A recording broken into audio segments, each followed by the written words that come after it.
पन्ना number 9 number 2 Punjab दे अखाणा दी विचारधारा। प्रश्न number 1 Punjab दे अखाणा दी विचारधारा निबंध दा सार लिखो।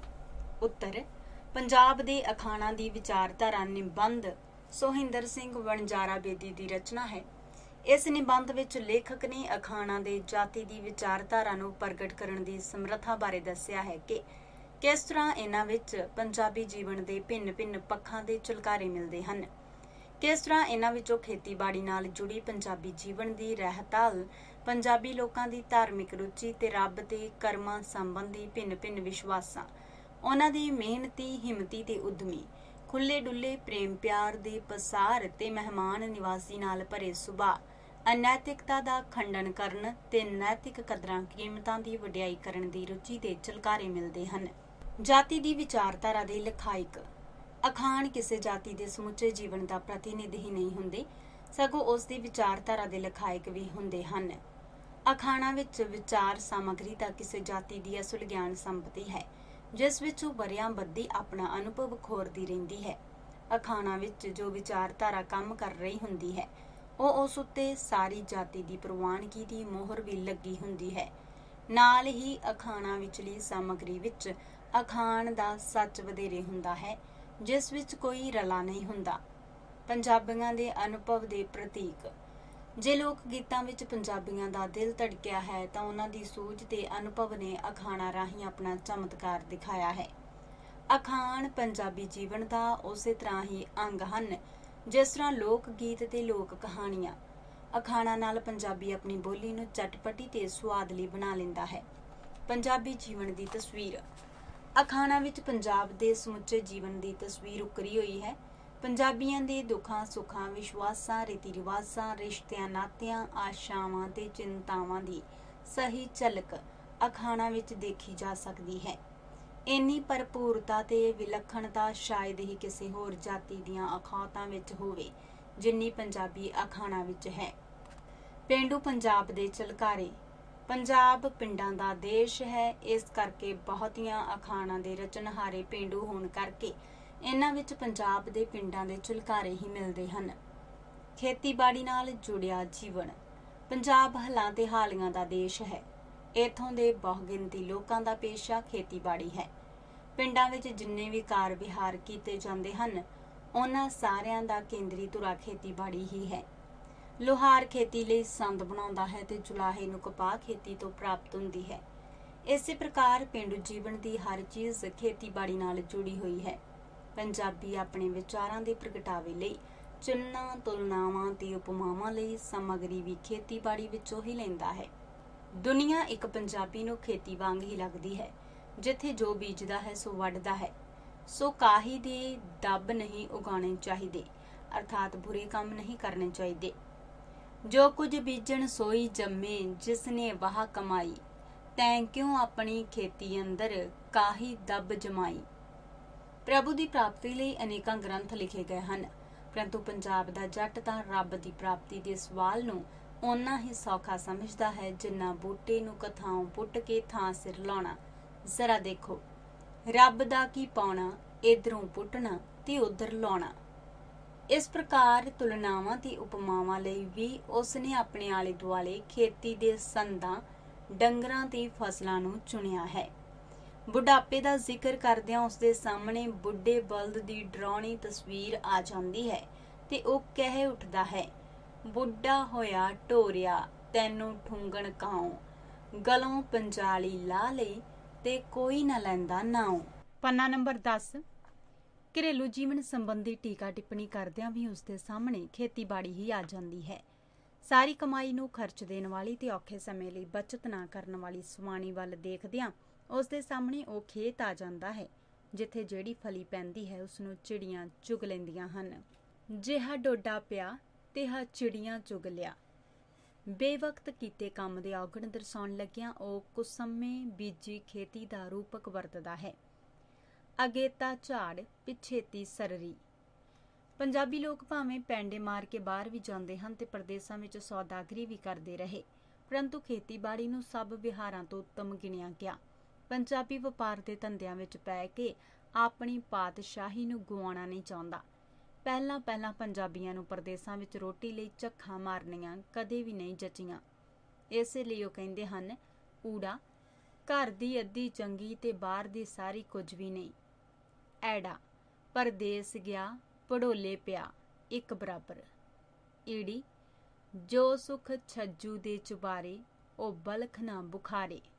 ਪੰਜਾਬੀ ਵਿੱਚ ਕਾਰ ਵਿਹਾਰ ਸੰਬੰਧੀ ਜਿੰਨੇ ਅਖਾਣ ਹਨ, ਉਹਨਾਂ ਵਿੱਚੋਂ ਵੱਡੀ ਗਿਣਤੀ ਜ਼ਮੀਨ, ਵਾਹੀ, ਰੂੜੀ, ਬਿਜਾਈ, ਗੋਡੀ ਤੇ ਵਾਢੀ ਨਾਲ ਜੁੜੀ ਹੋਈ ਹੈ। ਥੋੜੇ ਜਿਹੇ ਅਖਾਣ ਵਣਜ ਵਪਾਰ ਬਾਰੇ ਵੀ ਹਨ। ਬਾਕੀ ਕੰਮਾਂ ਬਾਰੇ ਕੋਈ ਅਖਾਣ ਵਿਰਲਾ ਹੀ ਮਿਲਦਾ ਹੈ। ਧਾਰਮਿਕਤਾ ਤੇ ਵਿਸ਼ਵਾਸ। ਹਾਲਾਂ ਤੇ ਹਾਲੀਆਂ ਤੋਂ ਇਲਾਵਾ ਪੰਜਾਬ ਗੁਰੂਆਂ ਤੇ ਰਿਸ਼ੀਆਂ ਮੁਨੀਆਂ ਦਾ ਦੇਸ਼ ਵੀ ਹੈ। ਸਰਬ ਸ਼ਕਤੀਮਾਨ ਪਰਮਾਤਮਾ ਵਿੱਚ ਪੰਜਾਬੀਆਂ ਦਾ ਅਟੱਲ ਵਿਸ਼ਵਾਸ ਹੈ। ਉਸ ਦੀ ਮਰਜ਼ੀ ਬਗੈਰ ਪੱਤਾ ਨਹੀਂ ਹਿੱਲ ਸਕਦਾ। ਜੋ ਕੁਝ ਉਸਨੇ ਇੱਕ ਵਾਰ ਭਾਗਾਂ ਵਿੱਚ ਲਿਖ ਦਿੱਤਾ ਹੈ, ਉਸ ਨੂੰ ਕੋਈ ਬਦਲ ਨਹੀਂ ਸਕਦਾ। ਅਖਾਣਾਂ ਵਿੱਚ ਇਹਨਾਂ ਵਿਸ਼ਵਾਸਾਂ ਦਾ ਭਲੀ ਭਾਂਤ ਪ੍ਰਗਟਾਵਾ ਮਿਲਦਾ ਹੈ। ਊੜਾ ਜਿਸ ਨੂੰ ਰੱਖੇ ਸਾਈਆਂ ਮਾਰ ਸਕੇ ਨਾ ਕੋਈ, ਵਾਲ ਨਾ ਵਿੰਗਾ ਕਰ ਸਕੇ ਭਾਵੇਂ ਸਭ ਜਗ ਵੈਰੀ ਹੋਏ। ਐੜਾ ਹੋਣੀ ਹੋਏ ਅਮਿੱਟ ਭਾਵੇਂ ਰੋਹ ਤੇ ਭਾਵੇਂ ਪਿੱਟ। ਦੁਨੀਆ ਕਰਮਾਂ ਦੀ ਖੇਤੀ ਹੈ। ਜਿਵੇਂ ਜੋ ਕੁਝ ਕਿਸਾਨ ਖੇਤ ਵਿੱਚ ਬੀਜਦਾ ਹੈ, ਉਹ ਕੁਝ ਹੀ ਵੱਢਦਾ ਹੈ। ਇਸੇ ਤਰ੍ਹਾਂ ਮਨੁੱਖ ਇਸ ਜਨਮ ਵਿੱਚ ਕੀਤੇ ਕਰਮਾਂ ਦਾ ਫਲ ਅਗਲੇ ਜਨਮ ਵਿੱਚ ਪਾਉਂਦਾ ਹੈ। ਇਹ ਦੁਨੀਆ ਢਲਦਾ ਪਰਛਾਵਾਂ ਤੇ ਸੁਪਨੇ ਦੀ ਨਿਆਈ ਹੈ, ਜਿਸ ਕਰਕੇ ਗਾਫਲੀ ਵਿੱਚ ਉਮਰ ਗੁਆਉਣੀ ਠੀਕ ਨਹੀਂ। ਜਾਗੋ ਜਾਗੋ ਬੰਦਿਓ ਨੀਂਦ ਨਾ ਕਰੋ ਪਿਆਰ, ਜੈਸਾ ਸੁਪਨਾ ਰਹਿਣ ਦਾ ਤੈਸਾ ਇਹ ਸੰਸਾਰ। ਪੰਜਾਬੀਆਂ ਦਾ ਮਿਹਨਤੀ, ਹਿੰਮਤੀ ਤੇ ਉਦਮੀ ਸੁਭਾਅ। ਪੰਜਾਬੀ ਅਖਾਣਾਂ ਵਿੱਚ ਪੰਜਾਬੀਆਂ ਦਾ ਮਿਹਨਤੀ, ਹਿੰਮਤੀ ਤੇ ਉਦਮੀ ਸੁਭਾਅ ਵੀ ਖੂਬ ਪ੍ਰਗਟ ਹੋਇਆ ਹੈ। ਉਹ ਆਪ ਕਿਰਤ ਕਰਦੇ ਤੇ ਦੂਜਿਆਂ ਨੂੰ ਕਿਰਤ ਕਰਨ ਲਈ ਪ੍ਰੇਰਦੇ ਹਨ। ਊੜਾ ਰੱਖ ਦੇ ਖਾ ਖੇਹ, ਡੋਲ ਰਤ ਖਾਹ ਪਤ। ਐੜਾ ਗੋਲੇ ਹੋ ਕੇ ਕਮਾਈਏ ਤੇ ਰਾਜੇ ਬਣ ਕੇ ਖਾਈਏ। ਮਿਹਨਤ ਸਰੀਰ ਦੀ ਅਸਲ ਸਾਧਨਾ ਹੈ ਤੇ ਆਤਮ ਦੀ ਖੁਰਾਕ। ਮਿਹਨਤ ਦਾ ਕੋਈ ਮਿਹਣਾ ਨਹੀਂ। ਊੜਾ ਚੋਰੀਓਂ ਮਿਹਣਾ ਯਾਰੀਓਂ ਮਿਹਣਾ, ਮਿਹਨਤੋਂ ਕੀ ਮਹਿਣਾ। ਐੜਾ ਕੰਮ ਪਿਆਰਾ ਹੈ ਚੰਮ ਪਿਆਰਾ ਨਹੀਂ। ਈੜੀ ਕਰ ਮਜ਼ਦੂਰੀ ਖਾਹ ਚੂਰੀ। ਮਿਹਨਤ ਕਦੇ ਅਕਾਰਥ ਨਹੀਂ ਜਾਂਦੀ। ਉਦਮ ਕਰਨ ਵਾਲਾ ਢੇਰ ਸਾਰਾ ਧਨ ਕਮਾ ਸਕਦਾ ਹੈ। ਉਦਮ ਅੱਗੇ ਲੱਛਮੀ, ਪੱਖੇ ਅੱਗੇ ਪਾਉਣ।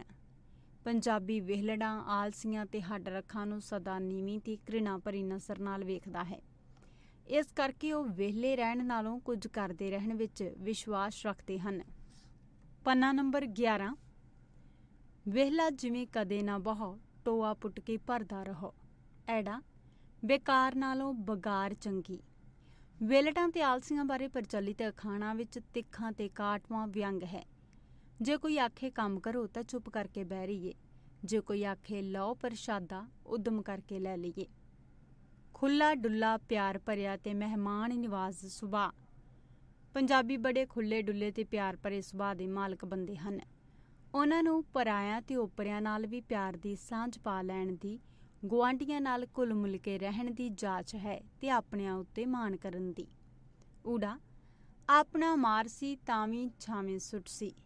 ਐੜਾ ਹਮਸਾਏ ਮਾਂ ਪਿਓ ਜਾਏ। ਪੰਜਾਬੀ ਕਦੇ ਕਿਸੇ ਬੂਹੇ ਆਏ ਸਵਾਲੀ ਨੂੰ ਮੋੜਦੇ ਨਹੀਂ।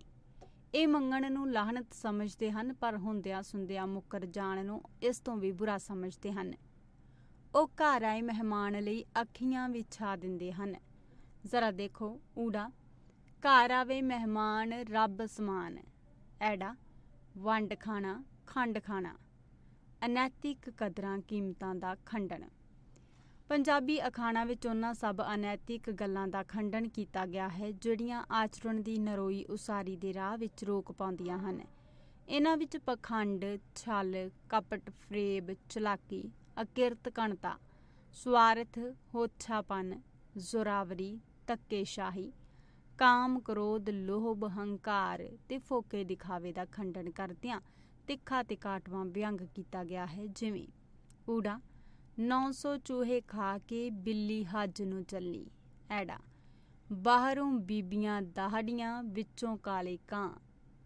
ਇਸ ਤੋਂ ਇਲਾਵਾ ਉਹਨਾਂ ਸਭ ਕਦਰਾਂ ਦੀ ਪ੍ਰਸ਼ੰਸਾ ਕੀਤੀ ਗਈ ਹੈ ਜੋ ਮਨੁੱਖ ਦੇ ਆਚਰਣ ਦੀ ਉਸਾਰੀ ਕਰਕੇ ਮਨੁੱਖ ਨੂੰ ਸਮਾਜ ਦਾ ਨਰੋਆ ਅੰਗ ਬਣਾਉਂਦੀਆਂ ਹਨ। ਜਿਵੇਂ ਊੜਾ ਸਬਰ ਦਾ ਫਲ ਮਿੱਠਾ। ਐੜਾ ਕੂਲਾ ਉੱਤਰ ਕ੍ਰੋਧ ਦਾ ਥੰਮ। ਪ੍ਰਸ਼ਨ ਨੰਬਰ 2, ਪੰਜਾਬ ਦੇ ਅਖਾਣਾਂ ਦੀ ਵਿਚਾਰਧਾਰਾ ਨਿਬੰਧ ਦਾ ਵਿਸ਼ਾ ਵਸਤੂ ਕੀ ਹੈ? ਸਪਸ਼ਟ ਕਰੋ। ਉੱਤਰ, ਪੰਜਾਬ ਦੇ ਅਖਾਣਾਂ ਦੀ ਵਿਚਾਰਧਾਰਾ ਨਿਬੰਧ ਸੋਹਿੰਦਰ ਸਿੰਘ ਵਣਜਾਰਾ ਬੇਦੀ ਦੀ ਰਚਨਾ ਹੈ। ਇਸ ਨਿਬੰਧ ਦਾ ਵਿਸ਼ਾ ਪੰਜਾਬੀ ਅਖਾਣਾਂ ਦੇ ਸ਼ੀਸ਼ੇ ਵਿੱਚੋਂ ਦਿਸਦੀ ਪੰਜਾਬੀ ਜੀਵਨ ਦੀ ਝਲਕ ਨੂੰ ਪੇਸ਼ ਕਰਨਾ ਹੈ। ਨਿਬੰਧਕਾਰ ਸਭ ਤੋਂ ਪਹਿਲਾਂ ਤਾਂ ਇਹ ਗੱਲ ਸਪਸ਼ਟ ਕਰਦਾ ਹੈ ਕਿ ਅਖਾਣਾਂ ਸੰਬੰਧਿਤ ਜਾਤੀ ਦੇ ਨਾ ਕੇਵਲ ਜੀਵਨ ਦਾ ਪ੍ਰਤੀਬਿੰਬ ਹੁੰਦੀਆਂ ਹਨ, ਸਗੋਂ ਉਸ ਦੀ ਵਿਚਾਰਧਾਰਾ ਦੀਆਂ ਵੀ ਲਖਾਇਕ ਹੁੰਦੀਆਂ ਹਨ। ਇਹਨਾਂ ਵਿੱਚ ਜੋ ਵਿਚਾਰਧਾਰਾ ਕੰਮ ਕਰ ਰਹੀ ਹੁੰਦੀ ਹੈ, ਉਸ ਉੱਤੇ ਸਾਰੀ ਜਾਤੀ ਦੀ ਮੋਹਰ ਲੱਗੀ ਹੋਣ ਕਰਕੇ ਉਹ ਉਸ ਜਾਤੀ ਦੇ ਸੁਭਾਅ ਦੇ ਚਰਿੱਤਰ ਨੂੰ ਪੇਸ਼ ਕਰਨ ਦੇ ਬਹੁਤ ਹੀ ਸਮਰੱਥ ਹੁੰਦੀਆਂ ਹਨ। ਪੰਜਾਬੀ ਅਖਾਣਾਂ ਵਿੱਚੋਂ ਪੰਜਾਬੀਆਂ ਦੀ ਸੂਝ ਤੇ ਅਨੁਭਵ ਦੀ ਝਲਕ ਮਿਲਦੀ ਹੈ। ਇਹ ਪੰਜਾਬੀ ਜੀਵਨ ਦਾ ਉਸੇ ਤਰ੍ਹਾਂ ਹੀ ਅੰਗ ਹਨ ਜਿਸ ਤਰ੍ਹਾਂ ਲੋਕ ਗੀਤ ਤੇ ਲੋਕ ਕਹਾਣੀਆਂ। ਇਹਨਾਂ ਨਾਲ ਪੰਜਾਬੀ ਆਪਣੀ ਬੋਲੀ ਨੂੰ ਚਟਪਟੀ ਤੇ ਸੁਆਦਲੀ ਬਣਾ ਲੈਂਦਾ ਹੈ। ਇਹਨਾਂ ਵਿੱਚ ਸਮੁੱਚੇ ਪੰਜਾਬੀ ਜੀਵਨ ਦੀ ਝਲਕ ਮਿਲਦੀ ਹੈ। ਇਹਨਾਂ ਵਿੱਚ ਪੰਜਾਬੀਆਂ ਦੇ ਦੁੱਖ ਸੁੱਖ, ਵਿਸ਼ਵਾਸ, ਰੀਤੀ ਰਿਵਾਜ, ਰਿਸ਼ਤੇ ਨਾਤੇ ਤੇ ਆਸ਼ਾਵਾਂ ਸਭ ਸਮੋਏ ਪਏ ਹਨ। ਇਹਨਾਂ ਦੇ ਬਹੁਤੇ ਰਚਨਹਾਰੇ ਪੇਂਡੂ ਲੋਕ ਹੋਣ ਕਰਕੇ ਇਹਨਾਂ ਵਿੱਚ ਬਹੁਤੀ ਝਲਕ ਵੀ ਪੇਂਡੂ ਜੀਵਨ ਦੀ ਹੀ ਮਿਲਦੀ ਹੈ। ਪੰਜਾਬ ਦੇ ਪਿੰਡਾਂ ਵਿੱਚ ਜਿੰਨੇ ਕਾਰ ਵਿਹਾਰ ਕੀਤੇ ਜਾਂਦੇ ਹਨ, ਉਹਨਾਂ ਸਾਰਿਆਂ ਦਾ ਕੇਂਦਰੀ ਧੁਰਾ ਖੇਤੀਬਾੜੀ ਹੈ। ਇਸ ਕਰਕੇ ਪੰਜਾਬੀ ਆਪਣੇ ਵਿਚਾਰਾਂ ਦੇ ਪ੍ਰਗਟਾਵੇ ਲਈ ਚਿੰਨ੍ਹ, ਤੁਲਨਾਵਾਂ ਤੇ ਉਪਮਾਵਾਂ ਵੀ ਖੇਤੀਬਾੜੀ ਵਿੱਚੋਂ ਹੀ ਲੈਂਦਾ ਹੈ। ਉਸ ਨੂੰ ਦੁਨੀਆ ਖੇਤੀ ਵਾਂਗ ਹੀ ਲੱਗਦੀ ਹੈ, ਜਿੱਥੋਂ ਜੋ ਬੀਜਦਾ ਹੈ ਸੋ ਵੱਢਦਾ ਹੈ, ਸੋ ਕਾਹਾ ਤੇ ਦੱਬ ਨਹੀਂ ਲਗਾਉਣੇ ਚਾਹੀਦੇ। ਉਸ ਲਈ ਰੱਬ ਦੀ ਪ੍ਰਾਪਤੀ ਲਈ ਮਨ ਨੂੰ ਪਨੀਰੀ ਵਾਂਗ ਇੱਧਰੋਂ ਪੁੱਟ ਕੇ ਉੱਧਰ ਲਾਉਣ ਜਿੰਨਾ ਹੀ ਕੰਮ ਹੈ। ਬੁਢਾਪੇ ਦਾ ਜ਼ਿਕਰ ਕਰਦਿਆਂ ਉਸਦੇ ਸਾਹਮਣੇ ਬੁੱਢੇ ਬਲਦ ਦੀ ਡਰਾਉਣੀ ਤਸਵੀਰ ਆ ਜਾਂਦੀ ਹੈ ਤੇ ਉਹ ਕਹਿ ਉੱਠਦਾ ਹੈ, ਬੁੱਢਾ ਹੋਇਆ ਢੋਰਿਆ ਤੈਨੂੰ ਠੂੰਗਣ ਕਾਉ, ਗਲੋਂ ਪੰਚਾਲੀ ਲਾਹ ਲਈ ਤੇ ਕੋਈ ਨਾ ਲੈਂਦਾ ਨਾਉ। ਬੇਵਕਤ ਕੀਤੇ ਕੰਮ ਦੇ ਔਗਣ ਦਰਸਾਉਣ ਲੱਗਿਆਂ ਉਹ ਕੁਸਮੇ ਬੀਜੀ ਖੇਤੀ ਦਾ ਰੂਪ ਵਰਤਦਾ ਹੈ। ਅਗੇਤਾ ਝਾੜ ਪਿਛੇਤੀ ਸਰਰੀ। ਪੰਨਾ ਨੰਬਰ 12। ਪੰਜਾਬੀ ਭਾਵੇਂ ਵਿਦੇਸ਼ਾਂ ਵਿੱਚ ਜਾਂਦੇ ਰਹੇ ਹਨ ਤੇ ਸੌਦਾਗਰੀ ਵੀ ਕਰਦੇ ਰਹੇ ਹਨ, ਪਰ ਪਹਿਲਾਂ ਉਹਨਾਂ ਨੂੰ ਪਰਦੇਸਾਂ ਵਿੱਚ ਜਾ ਕੇ ਰੋਟੀ ਲਈ ਝੱਖ ਮਾਰਨੀ ਕਦੇ ਨਹੀਂ ਸੀ ਸੁਖਾਉਂਦੀ। ਇਸੇ ਕਰਕੇ ਕਹਿੰਦੇ ਹਨ, ਊੜਾ ਘਰ ਦੀ ਅੱਧੀ ਚੰਗੀ ਤੇ ਬਾਹਰ ਦੀ ਕੁਝ ਵੀ ਨਹੀਂ। ਐੜਾ ਜੋ ਸੁਖ ਛੱਜੂ ਦੇ ਚੁਬਾਰੇ, ਉਹ ਬਲਖ ਨਾ ਬੁਖਾਰੇ। ਪੰਜਾਬੀ ਵਿੱਚ ਕਾਰ ਵਿਹਾਰ ਨਾਲ ਸੰਬੰਧਿਤ ਜਿੰਨੇ ਅਖਾਣ ਹਨ, ਉਹਨਾਂ ਵਿੱਚੋਂ ਵੱਡੀ ਗਿਣਤੀ ਜ਼ਮੀਨ, ਵਾਹੀ, ਰੂੜੀ, ਬਿਜਾਈ, ਗੋਡੀ ਤੇ ਵਾਢੀ ਨਾਲ ਜੁੜੇ ਹੋਏ ਹਨ। ਥੋੜ੍ਹੇ ਜਿਹੇ ਅਖਾਣ ਵਣਜ ਵਪਾਰ ਬਾਰੇ ਵੀ ਹਨ। ਬਾਕੀ ਕੰਮਾਂ ਬਾਰੇ ਅਖਾਣ ਘੱਟ ਵੱਧ ਹੀ ਮਿਲਦੇ ਹਨ। ਇਸ ਤੋਂ ਇਲਾਵਾ ਪੰਜਾਬੀ ਦੇ ਅਖਾਣ ਪੰਜਾਬੀਆਂ ਦੇ ਅਧਿਆਤਮਿਕ ਜੀਵਨ ਤੇ ਵਿਸ਼ਵਾਸਾਂ ਦਾ ਪ੍ਰਗਟਾਵਾ ਵੀ ਕਰਦੇ ਹਨ। ਦੁਨੀਆ ਨੂੰ ਕਰਮਾਂ ਦੀ ਖੇਤੀ ਮੰਨਿਆ ਗਿਆ ਹੈ। ਇਹ ਦੁਨੀਆ ਢਲਦਾ ਪਰਛਾਵਾਂ ਹੈ। ਇਸੇ ਕਰਕੇ ਗਾਫਲੀ ਵਿੱਚ ਉਮਰ ਗੁਆਉਣੀ ਠੀਕ ਨਹੀਂ ਸਮਝੀ ਜਾਂਦੀ। ਪਰਮਾਤਮਾ ਦੇ ਭਾਣੇ ਨੂੰ ਕੋਈ ਨਹੀਂ ਮੋੜ ਸਕਦਾ ਤੇ ਹੋਣੀ ਹੋ ਕੇ ਵੀ ਰਹਿੰਦੀ ਹੈ। ਹੋਣੀ ਹੋਏ ਅਮਿੱਟ, ਭਾਵੇਂ ਰੋਹ ਤੇ ਭਾਵੇਂ ਪਿੱਟ। ਇਸ ਤੋਂ ਇਲਾਵਾ ਪੰਜਾਬੀਆਂ ਦੇ ਮਿਹਨਤੀ, ਹਿੰਮਤੀ ਤੇ ਉਦਮੀ ਸੁਭਾਅ ਦਾ ਵੀ ਅਖਾਣਾਂ ਵਿੱਚ ਪ੍ਰਗਟਾਵਾ ਹੋਇਆ ਹੈ। ਉਹ ਆਪ ਕਿਰਤ ਕਰਦੇ ਤੇ ਦੂਜਿਆਂ ਨੂੰ ਕਿਰਤ ਕਰਨ ਲਈ ਪ੍ਰੇਰਦੇ ਹਨ। ਊੜਾ ਰੱਖ ਦੇ ਖਾਹਾ ਖੇ, ਡੋਲ ਰਤ ਖਾਹਾ ਪੱਤ। ਐੜਾ ਕੰਮ ਪਿਆਰਾ ਹੈ ਚੰਮ ਨਹੀਂ, ਈੜੀ ਕਰ ਮਜ਼ੂਰੀ ਖਾ ਚੂਰੀ। ਪੰਜਾਬੀ ਜੀਵਨ ਵਿੱਚ ਵਿਹਲੜਾਂ, ਹੱਡ ਰੱਖਾਂ ਤੇ ਆਲਸੀਆਂ ਨੂੰ ਸਦਾ ਨੀਵੀਂ ਤੇ ਘ੍ਰਿਣਾ ਭਰੀ ਨਜ਼ਰ ਨਾਲ ਵੇਖਿਆ ਜਾਂਦਾ ਹੈ। ਉਹ ਵਿਹਲੇ ਰਹਿਣ ਨਾਲੋਂ ਸਦਾ ਕੁਝ ਕਰਦੇ ਰਹਿਣ ਵਿੱਚ ਵਿਸ਼ਵਾਸ ਕਰਦੇ ਹਨ। ਵਿਹਲਾ ਜਿਵੇਂ ਕਦੇ ਨਾ ਬਹੋ, ਟੋਆ ਪੁੱਟ ਕੇ ਭਰਦਾ ਰਹੋ। ਅਖਾਣਾਂ ਵਿੱਚੋਂ ਪੰਜਾਬੀ ਜੀਵਨ ਦੀ ਖੁੱਲ੍ਹ ਡੁੱਲ, ਪ੍ਰੇਮ ਪਿਆਰ ਤੇ ਮਹਿਮਾਨ ਨਿਵਾਜ਼ੀ ਦਾ ਵੀ ਖੂਬ ਪ੍ਰਗਟਾਵਾ ਹੋਇਆ ਹੈ। ਪੰਜਾਬੀ ਓਪਰਿਆਂ ਨਾਲ ਵੀ ਸਾਂਝ ਪਾ ਲੈਂਦਾ ਹੈ, ਗੁਆਂਢੀਆਂ ਨਾਲ ਘੁਲ ਮਿਲ ਕੇ ਰਹਿੰਦਾ ਹੈ ਤੇ ਆਪਣਿਆਂ ਉੱਤੇ ਮਾਣ ਕਰਦਾ ਹੈ। ਊੜਾ ਆਪਣਾ ਮਾਰ ਸੀ ਤਾਂ ਵੀ ਛਾਵੇਂ ਸੁੱਟ ਸੀ। ਐੜਾ ਹਮਸਾਏ ਮਾਂ ਪਿਓ ਜਾਈ। ਪੰਜਾਬੀ ਅਖਾਣਾਂ ਵਿੱਚ ਪੰਜਾਬੀਆਂ ਦੇ ਬੂਹੇ ਉੱਤੇ ਆਏ ਸਵਾਲੀ ਨੂੰ ਨਾ ਮੋੜਨ, ਪਰੰਤੂ ਮੰਗਣ ਨੂੰ ਬੁਰਾ ਸਮਝਣ, ਘਰ ਆਏ ਮਹਿਮਾਨ ਲਈ ਅੱਖਾਂ ਵਿੱਚ ਛਾ ਦੇਣ, ਛਲ ਕਪਟ ਵਰਗੀਆਂ ਨੈਤਿਕ ਰੁਚੀਆਂ ਤੋਂ ਦੂਰ ਰਹਿਣ ਦੀਆਂ ਰੁਚੀਆਂ ਦਾ ਵੀ ਭਲੀ ਭਾਂਤੀ ਪ੍ਰਗਟਾਵਾ ਹੋਇਆ ਹੈ। ਅਖਾਣਾਂ ਵਿੱਚ ਅਨੈਤਿਕਤਾ ਰੁਚੀਆਂ ਉੱਤੇ ਕਾਟਵੇਂ ਵਿਅੰਗ ਮੌਜੂਦ ਹਨ। ਊੜਾ 900 ਚੂਹੇ ਖਾ ਕੇ ਬਿੱਲੀ ਹੱਜ ਨੂੰ ਚੱਲੀ। ਐੜਾ ਬਾਹਰੋਂ ਬੀਬੀਆਂ ਦਾੜੀਆਂ ਤੇ ਵਿੱਚੋਂ ਕਾਲੇ ਕਾਂ। ਇਹਨਾਂ ਤੋਂ ਇਲਾਵਾ ਉਹਨਾਂ ਸਭ ਕਦਰਾਂ ਕੀਮਤਾਂ ਦੀ ਪ੍ਰਸ਼ੰਸਾ ਕੀਤੀ ਗਈ ਹੈ ਜੋ ਮਨੁੱਖ ਦੇ ਆਚਰਣ ਦੀ ਉਸਾਰੀ ਕਰਕੇ ਸਮਾਜ ਦੀ ਨਰੋਈ ਉਸਾਰੀ ਵਿੱਚ ਹਿੱਸਾ ਪਾਉਂਦੀਆਂ ਹਨ, ਜਿਵੇਂ ਸਬਰ ਦਾ ਫਲ ਮਿੱਠਾ। ਲੇਖਕ ਦਾ ਵਿਸ਼ਾ ਮੌਲਿਕ ਹੋਣ ਦੇ ਨਾਲ ਸਾਹਿਤਕ ਤੇ ਸੱਭਿਆਚਾਰਿਕ ਮਹਾਨਤਾ ਵੀ ਰੱਖਦਾ ਹੈ।